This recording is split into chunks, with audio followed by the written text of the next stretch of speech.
Good evening and welcome to The Late Show as we mark International Holocaust Memorial Day. I'm joined by Tim Vince and myself, Simon Barrett, as we mark the 81st anniversary of the liberation of Auschwitz-Birkenau by the Soviet Red Army on the 27th of January 1945. And so we'll be unpacking the importance of Holocaust education and why International Holocaust Day is so vital that we remember the 6 million that were murdered on an industrial scale by the Nazis. And of course, unlike the BBC, we'll say that these were Jewish people that were murdered and slaughtered because they were Jewish by the Nazis. Tim, it's a great honour and a great privilege to be joining you on The Late Show as we look into 81 years ago, the history of the Holocaust.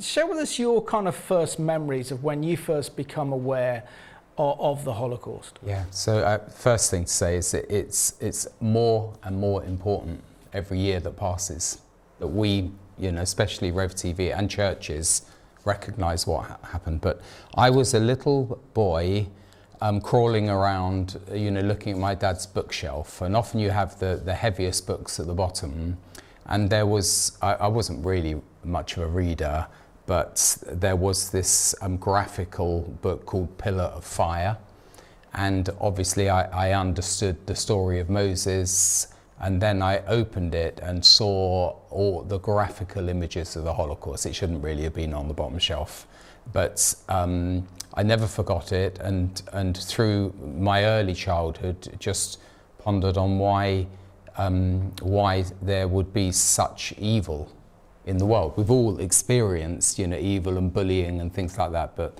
that's something that never left me. And then after October the 7th, I was involved with others in setting up a new group called Pillar of Cloud, because we can't understand fully what's going on, but we have to remember that God has led the Jewish people through a history of terrible persecution and hatred. And so I'm pleased we are, part of this memorial today. No, absolutely, and if I can share with the viewers and yourself kind of my story, I have my father to thank for that, Peter. I was living and growing up in Dorset, and my dad was a police officer, and we used to take our dog Smudge out, and we used to go on the kind of Bournemouth Common area, that area around there.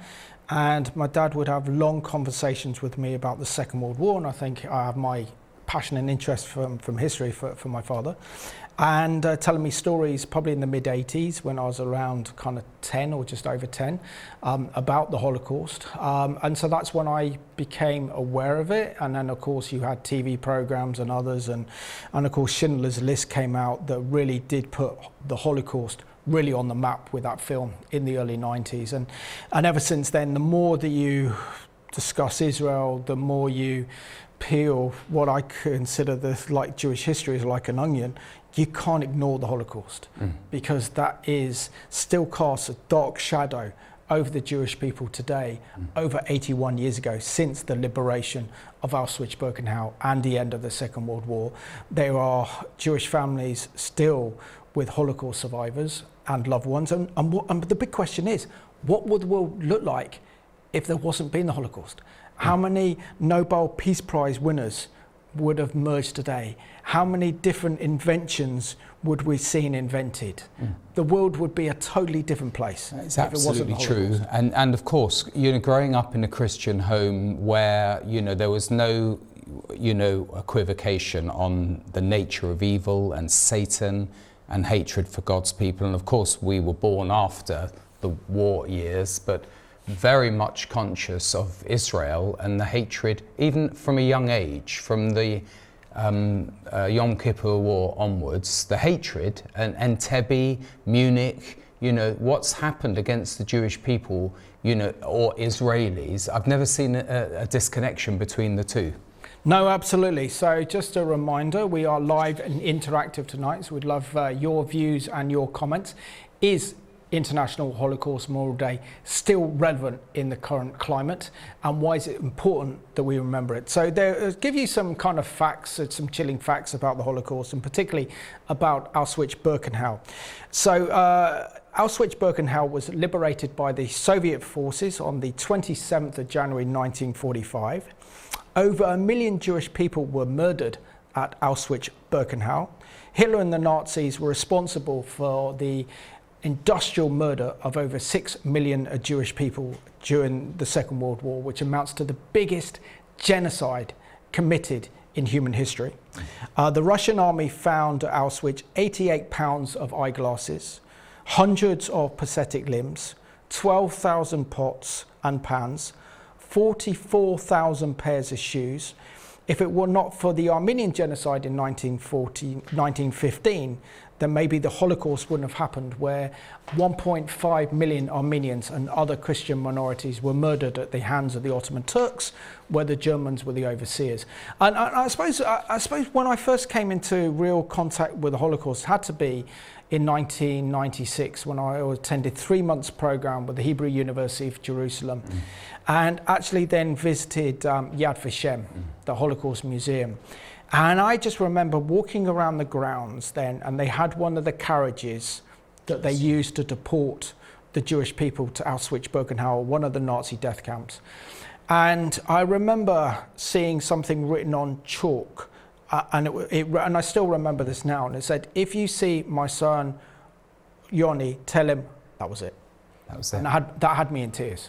I know. She wasn't alive enough to finish off what she wanted to write. And so the conditions and the greatest privilege and honor of being on Revelation TV and presenting programs is to interview Holocaust survivors themselves and for them to tell their story. And it is a kind of sacred duty where, you know, we're involved in all sorts of other things in life, but to remember something, by the way, that's beyond comprehension, who can get in their head 6 million. So all you can do, which you do brilliantly, is focus on one life, one story, one aspect. I mean, what you mentioned about the glasses or the shoes, it's just one little, what strikes me when I go to the Holocaust Memorial in Yad Vashem is just the march, where they marched them to death. When they before they liberated Auschwitz, what's his name?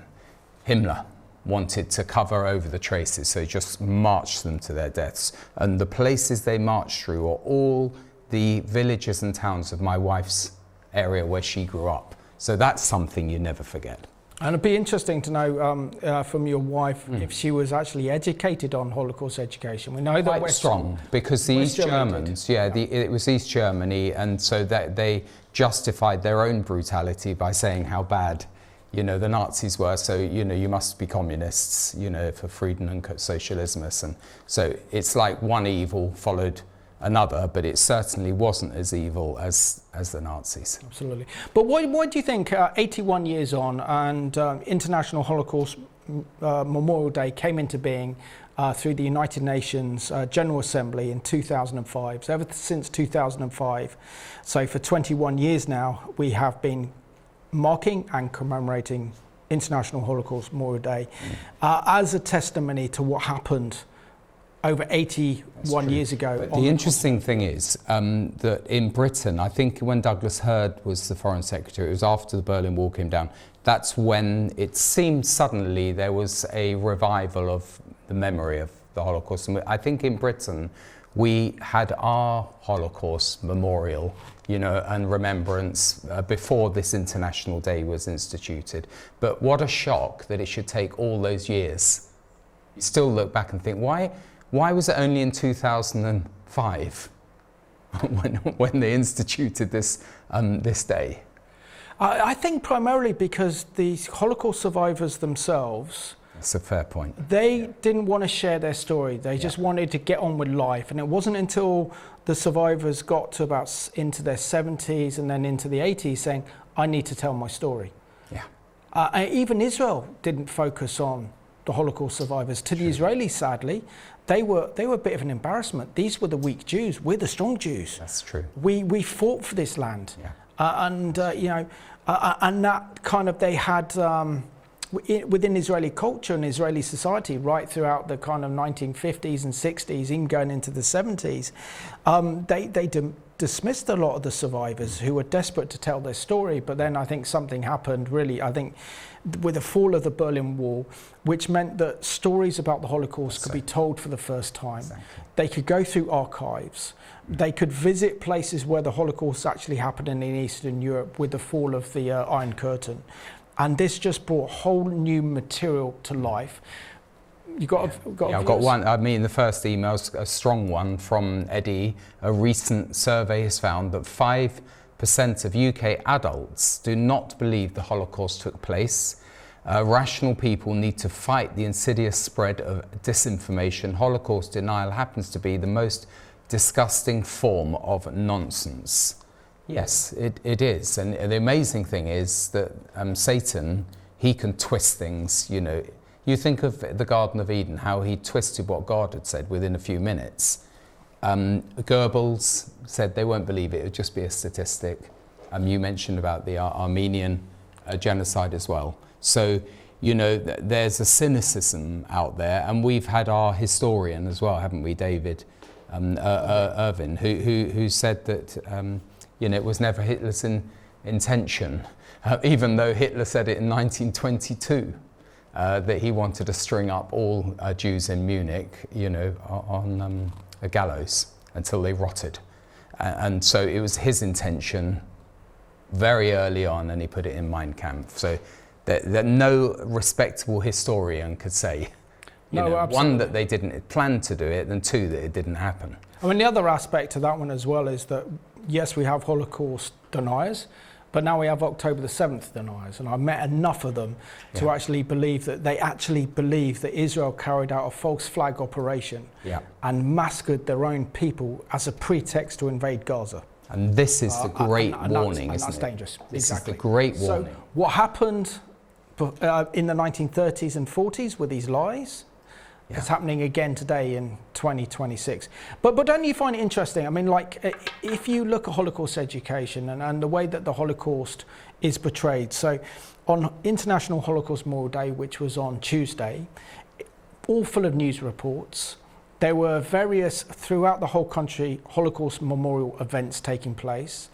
It's been in our news. There's new documentaries coming about it all the time. There's Hollywood films that have been made about it, like The One Life, telling the story of Sir Nicholas Winton. Others, like the new film that's just come out called Nuremberg, in which they dumbed down the central message of the Holocaust, and that was, this was about the Jewish people. This was about annihilating the whole Jewish race. Exactly. That was Hitler's intention. He made it very clear. But now, you know, 81 years on, that message is being diluted. Because of fear of being woke and fear of upsetting other communities. There is this watering down, or this Judaization of the Holocaust, taking the Jews out of the Holocaust. I mean, Diane Abbott, she was removed from Labour Party membership. She's now the mother of the House of the Commons, but she was effectively saying, you know, it's exaggerated. No, absolutely. But this is what's dangerous as well, because a new generation are coming up, watching films like Nuremberg, watching films like One Life, and that central message that Nazi ideology that allowed the Holocaust to happen in the first place, the central theme of that, as you said, was the elimination of the Jewish people worldwide.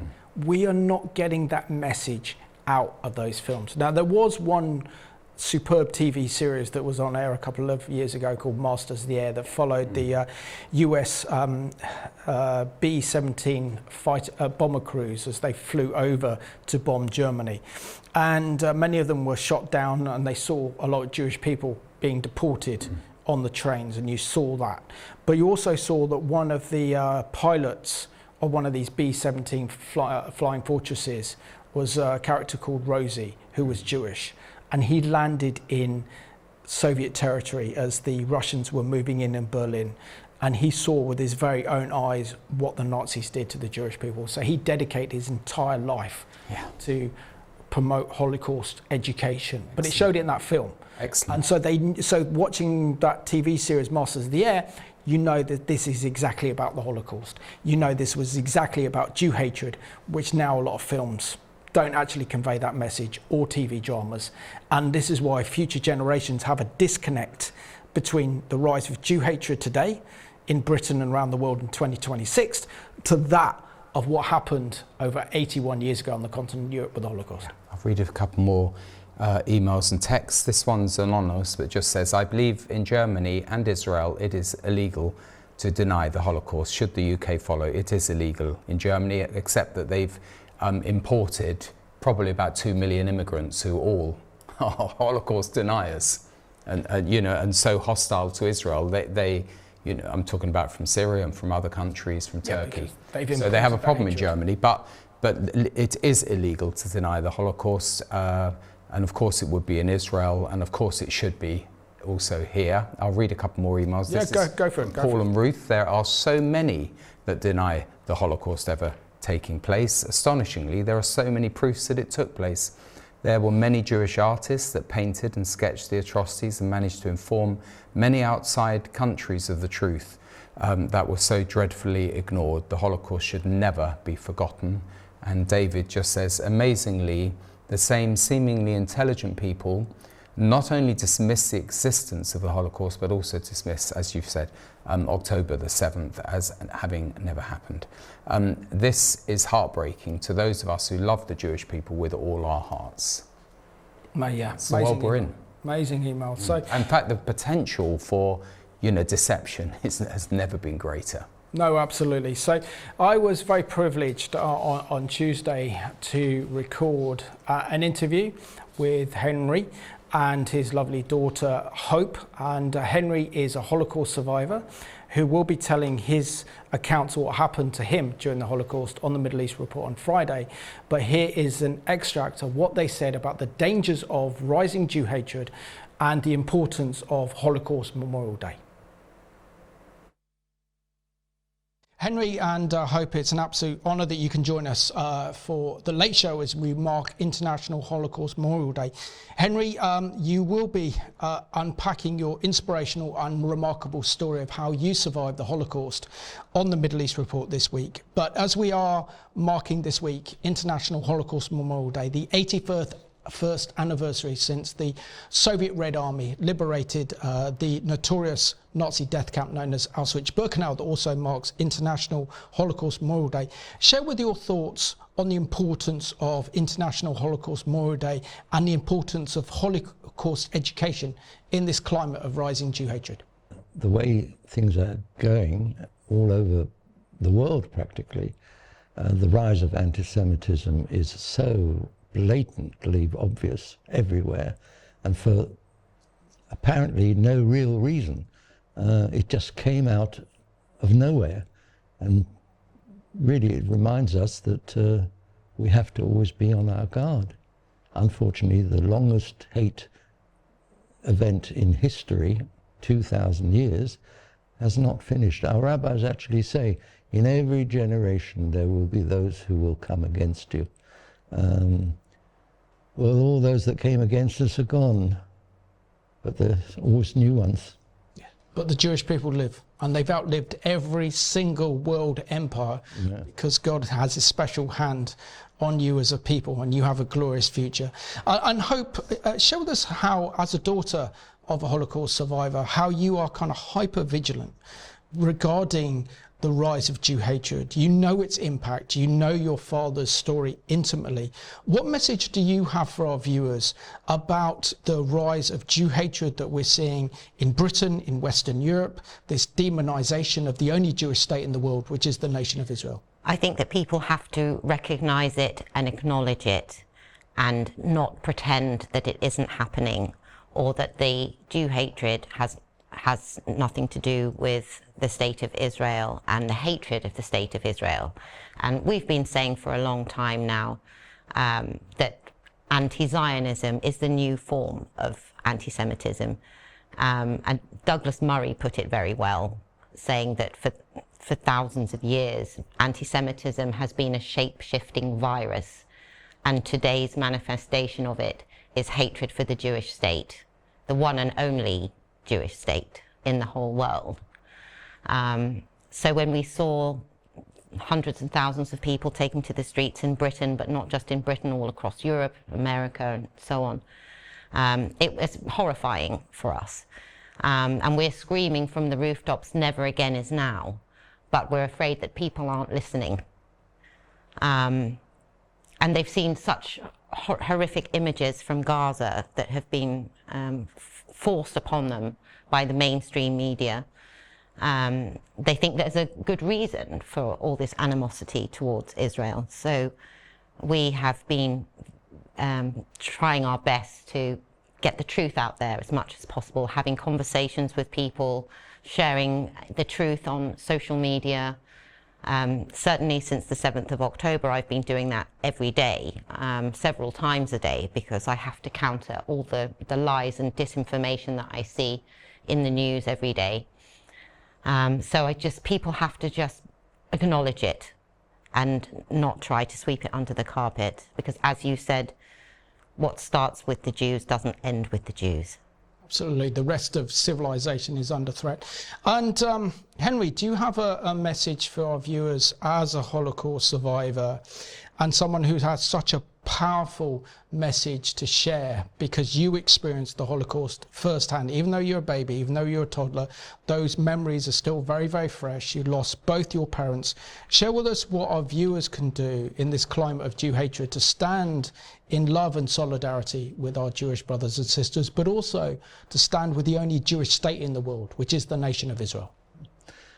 Well, what we need to bear in mind is 3,000 Jewish children were saved by Christian families in Belgium. 3,000. Now, they didn't just become part of the family. If they could have been given away by anybody, the postman, the aunt, uncle.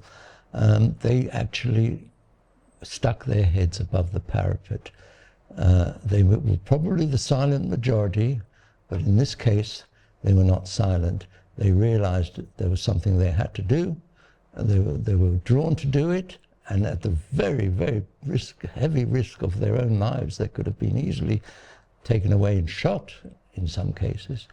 They stood their heads above the parapet. And here in England at the moment, we don't seem to see a lot of the silent majority. We have some very, very wonderful friends. I'm talking about Bournemouth now. I don't know what's been going on in London, but in Bournemouth certainly we have some very good Christian friends with us. Amazing. So Hope and Henry, thank you so much for sharing, and pray that God's hand of protection would be upon you both as a family as you continue to speak up about the evil that is Jew hatred. Thank you. Thank you very much. Thank you. Thank you. That's an excerpt of a very special interview that Simon recorded with Henry. Ariel Shachter was his birth name, and his daughter Hope, and you can see the full interview on the Middle East Report at 9 o'clock on Friday. I'll read a couple more of your emails, and then Simon's done so much work on this, and we'll play some more very, very impressive testimonies. This is from Deb. I think that nightmare concentration camp has had its death. Now give it life, a botanical garden. I couldn't cope visiting this death camp. It would haunt me like a horror film. These Jews were my heritage. Blessings to you, from Deb. Julie writes, good evening to you, Simon and Tim. The horrors of the Holocaust make you feel physically sick. It's amazing how one email follows the other with the same sentiment, and you cannot believe the deniers that won't admit it ever happened to the Jewish people. And there is a track on the album by the Manic Street Preachers entitled The Holy Bible, and the song is called The Intense Humming of Evil, and that's about the Holocaust. And Colin writes, a contributor stated that 5% of UK adults are Holocaust deniers. There are about 6% Muslims in the UK. Some correlation there. Colin says, well, sadly, there's a lot of, indifference, and I don't know, just something wrong in a large part of the church that they don't want to know about Holocaust Memorial and Holocaust Remembrance, even when it falls on a Sunday. And I know that from personal experience, they say, oh, it's just a bit too negative. But isn't that shameful? And the reason I say this absolutely shameful, and this is damning on the church, is because the Jewish people have given us the 10 Commandments, right? They have given us the Holy Bible. They have given us the prophets. They have given us our moral compass and law, which is the foundation of civilization, the 10 Commandments. They have given us the Messiah. They've given us the example of faith. They have given us our Messiah, Yeshua HaMashiach. Yeah. They've given us the apostles. They have literally given us everything that contends to our faith. And they've given us the 12 gates of the city in the Revelation in heaven that we're going to. So to actually then to say that the Jewish people are God's chosen people, they are his special delight. And you know, in the scriptures it talks about how, for example, that if Israel ceases to be a nation before me, then the moon will not give its brightness and the stars will not shine.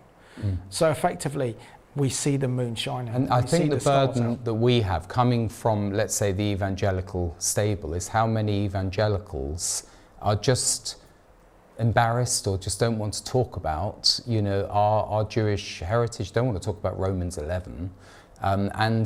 It's a sadness because, one, they're missing out, two, they profess to believe in the Bible, but three, they're so selective of what they do believe in. And they don't read it and they're biblically illiterate. So, Tragic. moving on. Now, the surprise, the BBC has actually caused controversy and has actually hurt the Jewish community very badly, because on Wednesday, the 28th of January, the Jewish Chronicle published an article entitled "Shameful BBC Accused of Holocaust Erasure After Omitting the Word Jew from Holocaust Memorial Day Coverage." And we have a little extract thanks to our friends at Stand With Us, who have done a great job at exposing the BBC. Take a look. Holocaust Memorial Day, a day for remembering the 6 million people who were murdered by the Nazi regime. Remembering the 6 million people who were murdered by the Nazi regime. Remembering the 6 million people who were murdered by the Nazi regime. The 6 million people.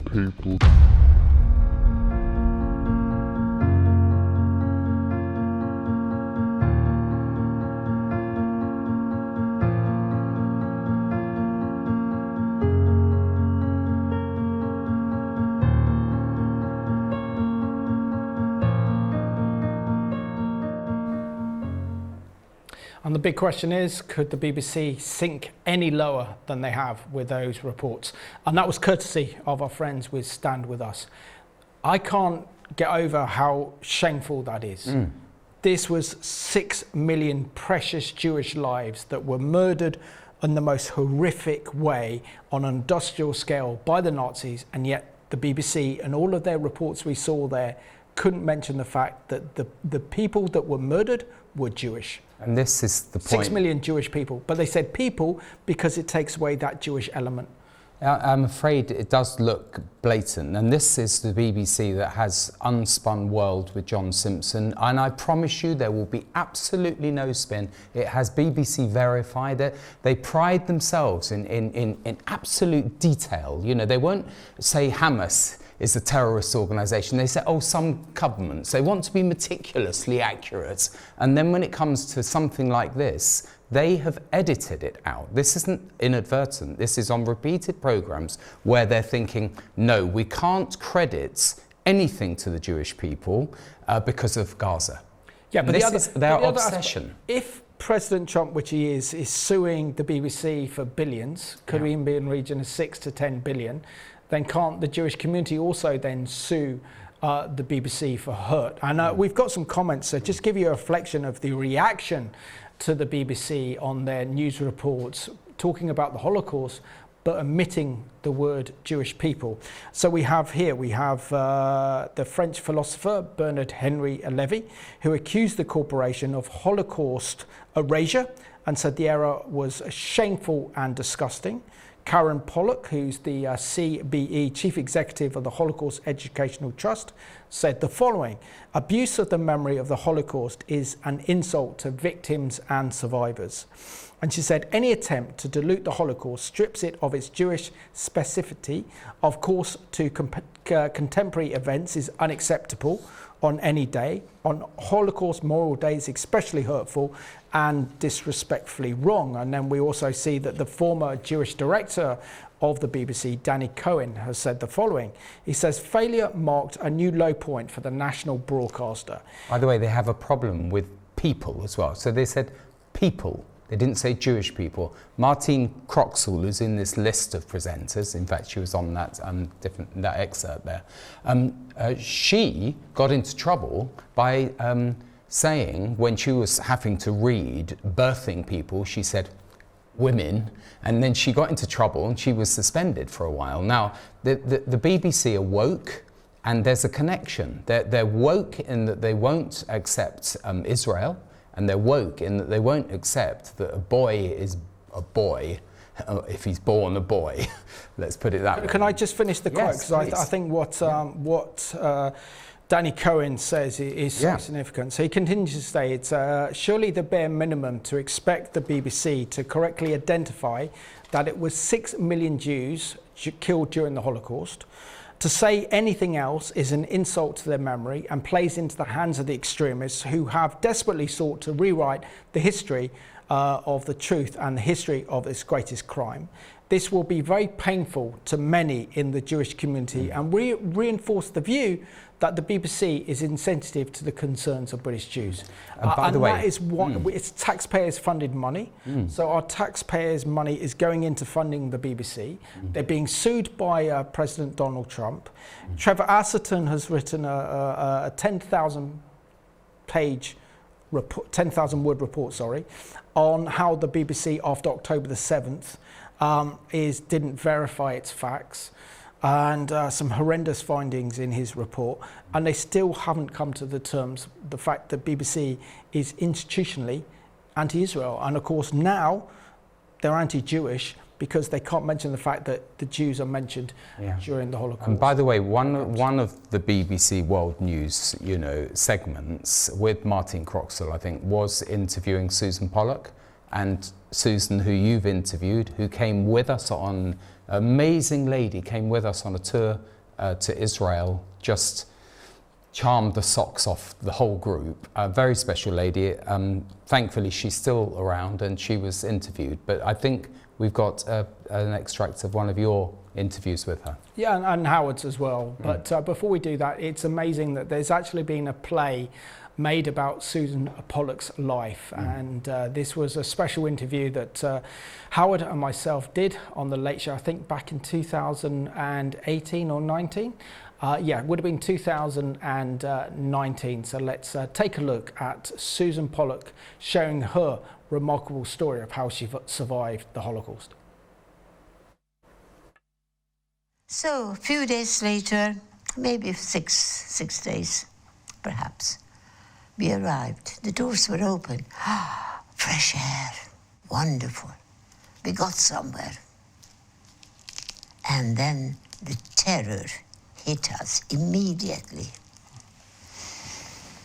Many of us died along the way. Lack of water. There were only 2 buckets, one for water, one for human soil. For 80, 90 people, both spilled all the time. There was no water. As a consequence, many children died. And the aggression hit us, shouting, "Los herein, out." Well, most of us couldn't walk anymore. So we scrambled out, my mom, my brother, myself, and then someone like this, forget his name, who was tried recently, and I attended that trial. It might have been him. Get everything out from your pocket, place it on the ramp. We had nothing. Was this a German commandant? The German, yeah. The one made famous by Schindler's List. Yeah. Yeah. One of the earlier victims, who had been spoke Hungarian, whispered to us, "Don't say you're younger than 15 years old." Why? I didn't know. I just nodded. So when the German Nazi came, wie bist du? I could speak a bit of German. I said, I'm 15 years old, because I was reasonably tall for that age. And that's what saved me. Otherwise you'd have gone Otherwise I would have gone to the gas chamber. Yeah. Useless. You were only assessed by your height and the ability, presumably the ability to do a short term. So where was your brother and your mother? Next to me. My mum, she was in her 40s, worn, fatigued, and tired, confused. She was gassed on arrival. Susan, what happened then next to you? Along comes the end of the war. Along comes the end of the war. I was dying. And death was all around me. Mountains of corpses. I crawled out because I couldn't stay there anymore. And the British came. The British soldier must have seen a twitch in my body, picked me up. I remember the gentleness. Suddenly, what's going on? Suddenly, gentleness. I hadn't confronted that for so long. And he picked me up with such care, put me on that small ambulance and took me to a sort of a clean bed. It was clean beds, and a sort of a hospital-like environment, where I stayed for a week or two, and then I was taken to Sweden for recovery, where I spent 2 years, and they were very kind and helpful to me. And physical recovery was possible. Still, many of us continue to die because they didn't know that food should have been restricted, so we got too much and ate too much. And that, of course, wasn't a good thing. Emotional discovery, mental discovery. Coming to terms with the death of your father, your mother, and your brother? I did not cope with that at the beginning. I just realized that it's a different world outside, that kindness maybe survived.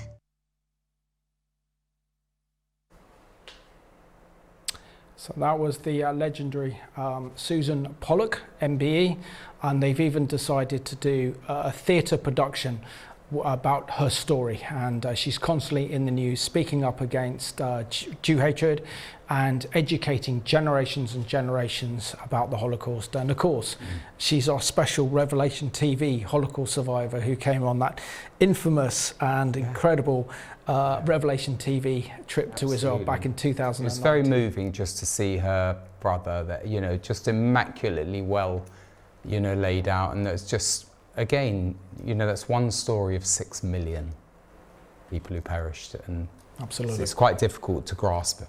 But unfortunately, the times and the age in which we're living in, we're seeing that the Holocaust is being tarnished. And the Jewish Chronicle reported on Wednesday, the 28th of January, under this headline: outrage after Gaza genocide invoked at several Holocaust Memorial Day events in the north of England. They said a Jewish leader walked out of one service saying he was sick of the attempt to hijack the memory of those who perished.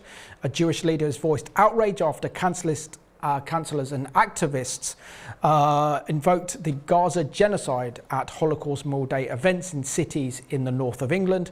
The leader of the Jewish Representative Council of Greater Manchester walked out of the service after one speaker raised the war in Gaza, and we see this in Sheffield as well. By the way, it's more sinister than them just conflating Gaza. They are portraying the Jews as the Nazis, and the Palestinians as the as the victims of Jewish Nazism and fascism. So it's much more sinister than just a kind of a muddle. The whole way they portray the Jewish people and Israel is like how the Nazis portrayed them, as an evil, nasty, hateful, rat-like, vermin. Absolutely. And of course we know that there was no such thing as a genocide in Gaza.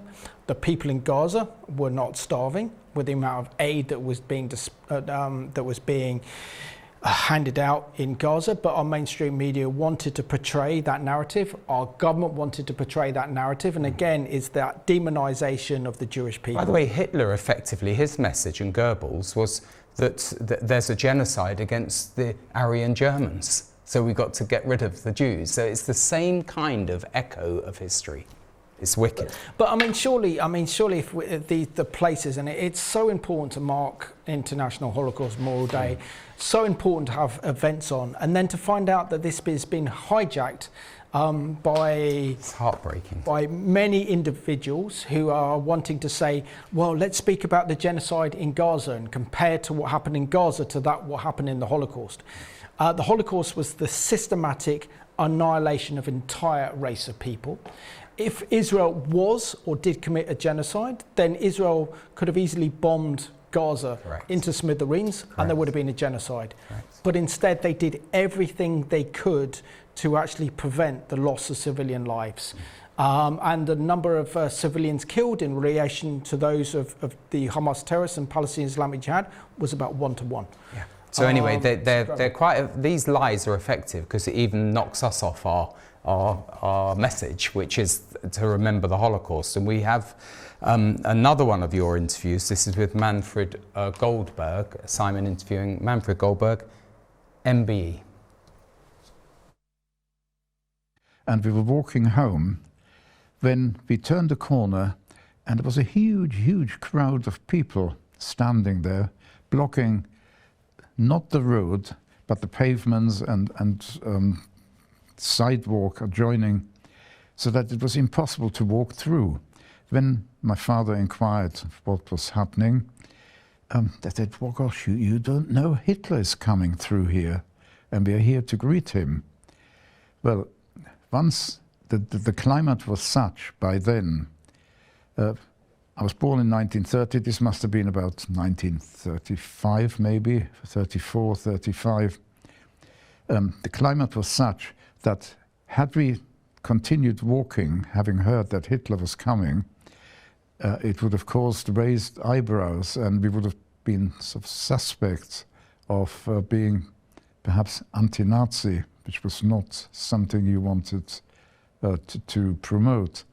So my father stopped dutifully, like everybody else waiting there. And sure enough, after a while, a motor cavalcade came past, and in one of the large limousines, there, large as life, stood Hitler with his arm raised in the Hitler salute. My father actually held me up in his arms so that I could look over the heads of people in front, and I distinctly remember getting a glimpse of him as he went by in this motor cavalcade. That was a vivid memory.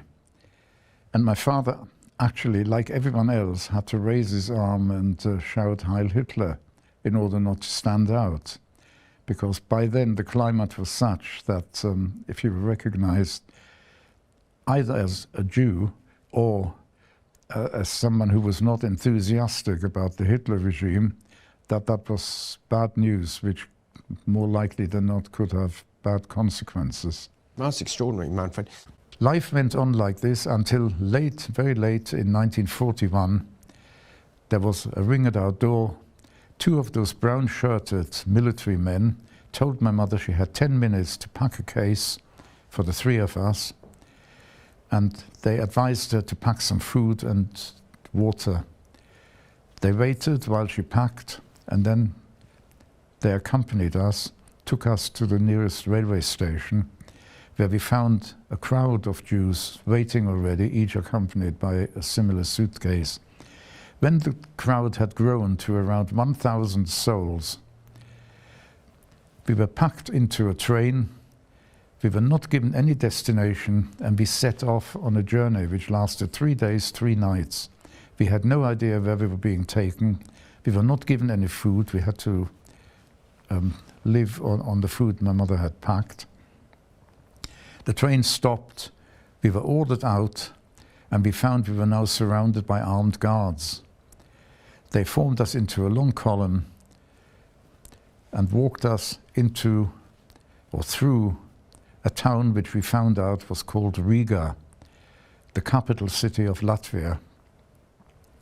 It's about 1,000 miles from Kassel, so we had traveled 1,000 miles in 3 days and nights. That when the Nazis occupied Latvia, including Riga, 6 months earlier, they established this ghetto, this barbed wire enclosure, which was known as the Riga Ghetto, and compelled 30,000 Riga Jews to vacate their homes and move into that ghetto, also grossly overcrowded. They were put into that ghetto occupied around June, July, and I think by late August, these Jews had to leave their homes and move into the ghetto. 6 months, less than 6 months later, the Nazis committed a major atrocity. They lied to these Jews and told them that they were being moved to another camp. And in groups, they began marching them out of the Riga ghetto, the Jews believing that they were on their way to another camp. In fact, they were marched into a forest, which was only a very few miles away,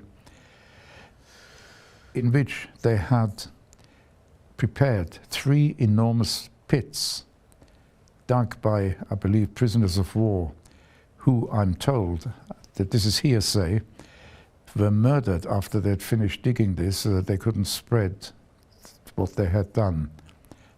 And this atrocity was sort of supposedly secret. As each group approached one of these pits, they were machine gunned, and either they fell into these pits or they were thrown into them. And in a matter of less than a week, they had murdered all 30,000 of these Riga Jews. My little brother, remarkably, was one of 4 youngsters who were allowed to stay in the camp during the day.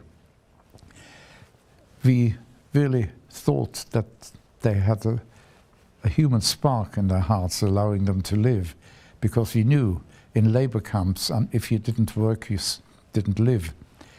So they stayed alive, but after about 5 weeks in this camp, we returned one day and the children had disappeared. It turned out that 2 SS officers had come, taken them away, and they disappeared off the face of the earth. To this day, we have not had any information as to what happened to them. We can only surmise from what I've already told you that the Nazis had no use for non-productive Jews, and these 4 children, more or less certainly, although we have nothing to confirm, were murdered the day they were taken. Including your younger brother? Yes, including he was the oldest of the 4 children. He was 9 years old. It occurred to me, I don't know what triggered the thought, that I would like to have a portrait painted of my little brother and present it to my mother. Maybe it'll help her heal a little. If I may lean forward, here it is. Of course. I would like to show it to you. And this is Hermie. This is Hermie. Wonderful picture. Amazing. Incredible. I don't know the name of the artist. That there's some initial down here, just P. I don't know what it stands for. It's in its original frame. This is what he produced. Amazing. And incredible. Really moving. That is all we have left of Hermie. Wow. Well, what can I say about Manfred Goldberg? Probably one of the most remarkable men I've ever met, let alone interview. Sadly, he passed away on the 6th of November 2025, but I was only supposed to record a 1-hour program with him, and we got 45 minutes in the program, and I realized we haven't even touched the surface. We are not even halfway through the interview with him. So I stopped the program, spoke to my producer Nathan, and I said, I think we need another hour to get his full story out. So we got the full 2-hour special. It's on our YouTube page. It's also on Catch Up TV as well, plus many other interviews with many other survivors. And frankly, Tim, I don't want this to be about me. This is about them. But it's just, it's an honour. Yeah. It's an absolute just so gently honour to spoken, so decent and polite, and to think that, you know, look at that lovely picture again of his brother, and your heart weeps. And I tell you what's so special about these Holocaust survivors. Not only have they survived the biggest genocide in human history, that was the Nazi genocide, there is not one single ounce of hate. That's right. There is no unforgiveness in their heart. Yeah. And there's an incredible passion and zest for life. Okay. And that is something that we can learn from. That's right. I'll just see if I can read some of your texts and emails. This is anonymous, but it just says, a member of the clergy in the Anglican Church said to me, I hate the Jews as they are Christ killers. What does that tell you? Tells he doesn't know the gospel, that Jesus gave his life up for all of us to die on the cross. Yeah. Stephen says, momentous programming, lads. Those deniers of 6 million innocent Jewish people, women and children, gassing, drowning, shooting, hanging Jewish people, documented by the proud Nazis and soldiers and supporters, Hitler Youth and brown shirts, photographs, cine and documents, all made by the Nazis. Just what more evidence do the deniers need? Alison says, I thought I would test my pastor who does preach the word with no compromise regarding the Holocaust. I prayed for the Holocaust Memorial Day at our prayer meeting before the service. One person said amen. The pastor said nothing, and said nothing about the Holocaust during the service. This happened last year too. Such a disgrace and is hideous. Only 16.5% of churches preached against the Nazis in the 20s and 30s. Very good email, Ali. Thank you very much for writing that. Oh, they're getting longer as we get through to the end. I'll try and read that one. Deb just says, I'm crying watching The Late Show. What these beautiful Jews had to endure, it doesn't go away, does it? I haven't got your name, but I will read this. It's great to see you two of my favourite presenters. I remember chatting to an American online years ago. He was Jewish, and some of his family escaped to the USA after Kristallnacht. The rest perished. We had a German student who was a Holocaust denier. God clearly wanted to show him the error of his ways. During his stay, they put Escape from Sobibor up, and so many programs about the Jewish Holocaust on TV, and we watched them all. I've taught students about the Holocaust. I think it's so important to let the younger generation know what happened. We shouldn't forget, and we need to fight against the anti-Semitism, Jew hatred now. Very good, and we have our final video extract of this evening. This is thanks to the Holocaust Educational Trust. This is called Testimony 360, because we know that there are not going to be many survivors left to tell their first-hand accounts of what happened in the Holocaust, and this is the power of using AI to educate new generations about the Holocaust. Take a look.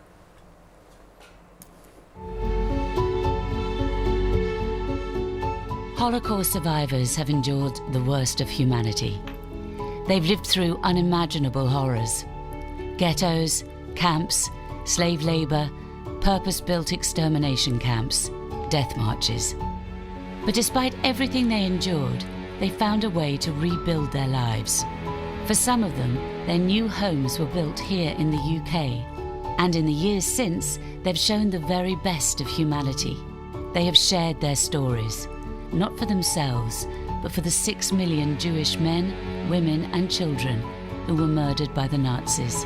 But the memory of the Holocaust is fading. Soon there will be no one who can say, I was there. We know that nothing can take the place of an eyewitness standing in front of a class, showing the tattoo on their arm, sharing their incredible stories. But we're here to keep their stories alive. We've launched Testimony 360, People and Places of the Holocaust. This program allows young people to virtually interact with Holocaust survivors. They ask questions and watch the survivors' real and authentic answer. Manfred, what's the last thing that you remember your brother saying to you? I can still see sort of a cheerful smile and a hand wave as we went off. They explore the complexity of the Holocaust and understand its impact through the experience of one survivor, one family, one community. And using virtual reality, they see the places at the center of the survivors' stories, all without leaving the classroom. Launched earlier this year, we're taking this groundbreaking program into schools across the country. Thousands of students are taking part. Thanks to Testimony 360, the stories of survivors will live on.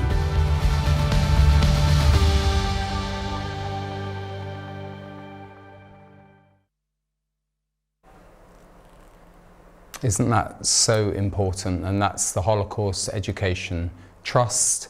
And, you know, from a Christian perspective, we know how important it is for, in this secular humanist world we're living in, for people to remember their heritage, which is Judeo-Christian, and, you know, or as you said earlier, about all the moral code that came via the Jewish people. I wonder why the devil wants to destroy them and their memory. No, I wonder why. It's obvious, because he doesn't want the Messiah to return to Jerusalem. He doesn't want a Jewish state there, so therefore he can go back and accuse God of being a liar. But also the fact is, by our having a Judeo-Christian heritage, we know the difference between good and evil, something that our liberals and humanists don't. So therefore there's no moral outrage. And what's happening in Iran right now, there should be absolute moral outrage, as the Iranian regime has literally murdered, they reckon, between 85,000 people. I've got maybe a final email here from Paul and Ruth. How can we link arms with the Jewish people residing in North Wales? We would love to support them in every way possible. We already support the ICJ. It would be such a blessing to make genuine friendship with the local Jewish people in our near vicinity. Is there a way? Probably ask the ICJ, and there may be a chapter there. There's also Christian Friends of Israel, and there are other pro-Israel Christian groups. So yeah. Oh, Roy Thurley is up in Llandudno, so if you try and look up Roy Thurley, that may be a good start. Very good, Tim. It's been an absolute pleasure doing the Late Show with you, and thank you so much for watching this program that's dedicated to the murder on an industrial scale by the Nazis during the Second World War. Over 6 million precious lives were murdered, but we have to remember the lesson of the Holocaust, and that is what starts with the Jewish people never finishes with the Jewish people. We're next. So thank you for watching The Late Show.